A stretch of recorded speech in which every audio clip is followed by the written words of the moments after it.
Now to the fallout from the testimony by 3 top university presidents who critics say failed to condemn anti-Semitism on their campuses during questioning by lawmakers on Capitol Hill this week. Here's ABC's senior White House correspondent Selina Wang.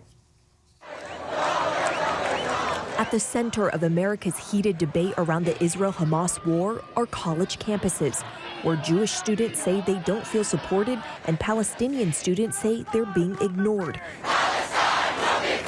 Tensions at some of the world's most elite institutions making their way to Capitol Hill this week. I am asking, specifically calling for the genocide of Jews.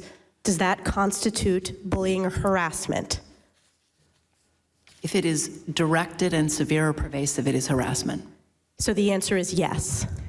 It is a context-dependent decision, Congresswoman. It's a context-dependent decision. That's your testimony today. Calling for the genocide of Jews is depending upon the context. That is not bullying or harassment. This is the easiest question to answer yes, Ms. McGill. Congresswoman Elise Stefanik pressing the presidents of Harvard, MIT, and UPenn with the same question. All of them giving careful responses on the tricky subject of free speech. Donors and alumni are calling for leaders to step down, and the committee is now announcing a formal investigation into the university's conduct. Why are you calling for their resignation? Because they are unfit to lead these institutions. I am a proud alumna of Harvard. It is unfitting to have president of one of the most preeminent, if not the most preeminent higher education institution, harbor and foster anti-Semitism. Pennsylvania's Jewish governor, a Democrat, urging Penn's Board of Trustees to discuss McGill's future. I thought her comments were absolutely shameful. It should not be hard to condemn genocide. Amid the fallout, UPenn's president issuing a video statement walking back comments. I was not focused on, but I should have been, the irrefutable fact that a call for genocide of Jewish people is a call for some of the most terrible violence human beings can perpetrate. Harvard's president later trying to clarify her testimony in a statement, saying that calls for violence or genocide against the Jewish community or any religious or ethnic group are vile and have no place at Harvard. Please do your job and act now. Talia Khan, a graduate student at MIT, says the hearing underscores how little universities are doing to make them feel safe. They're so paralyzed by not upsetting people. And that's the problem, is that there's no student on campus who's happy. Jewish students aren't happy, Muslim students aren't happy.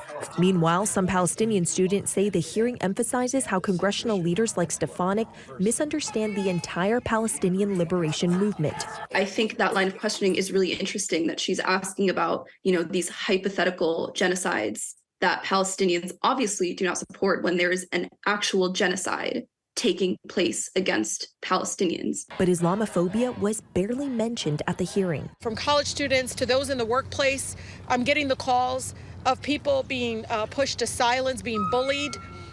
Some people weaponizing anti-Semitism in a way to silence voices. All of that needs to stop. Leah Kayali and Tella El-Fokaha, both Harvard Law School students and Palestinian Americans, say the university has ignored Muslim and Arab students. I have no hope that the administration is going to support us or even, try to create space for us to live normally as students and express our outrage about a genocide. I don't feel safe on campus, to put it bluntly. Fears are growing, especially after 3 Palestinian college students were shot in Vermont. One of them, a junior at Brown University, is now paralyzed from the chest down. Kayali and El-Fokaha say they've been targeted and harassed.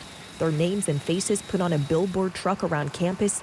Websites are slandering them and job opportunities pulled. It feels like we are being collectively gaslit. University leaders are vowing to do more. I have sought to confront hate while preserving free expression.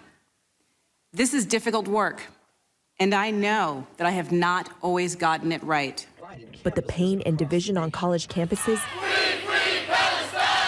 and in America more broadly may only grow as the war rages on.